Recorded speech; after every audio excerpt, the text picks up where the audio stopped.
అన్నా క్యాంటీన్ మీ అందరినీ ఎట్లా నందమూరి తారక రామారావు గారు కిలో ₹2 బియ్యం పథకం తీసుకొచ్చారో, చంద్రబాబు నాయుడు గారు ఆయన హయాంలో ప్రజలు ఆకలి ఉండదని ఆయన అన్నా క్యాంటీన్లు తీసుకొచ్చారు.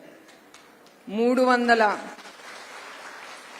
ఆ ఒక సంవత్సరంలోనే 360 అన్నా క్యాంటీన్లు నిర్మించారు.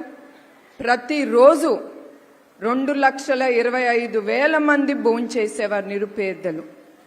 అట్లానే ఒక్క సంవత్సరంలో 7.5 కోట్ల మంది భోంచేశారు అన్నా క్యాంటీన్లో. ఇప్పుడు ఈ ప్రభుత్వం వచ్చి ఈ అన్నా క్యాంటీన్లన్నీ ఆపేసి మీ పొట్టన కొట్టారు వీళ్ళు. అయినా కూడా దాతలు కొంతమంది తెలుగుదేశం కార్మికులు కానీ, తర్వాత లోకేష్ కానీ, చంద్రబాబు నాయుడు గారు కానీ వెనక అడుగేయలేదు. వాళ్ళు చాలా చోట్లలో అన్నా క్యాంటీన్లు నడుపుతున్నారు. అట్లానే లోకేష్ మంగళగిరిలో 5, చంద్రబాబు నాయుడు గారు కుప్పంలో 5 అన్నా క్యాంటీన్లు ముందుకు తీసుకెళ్తున్నారు.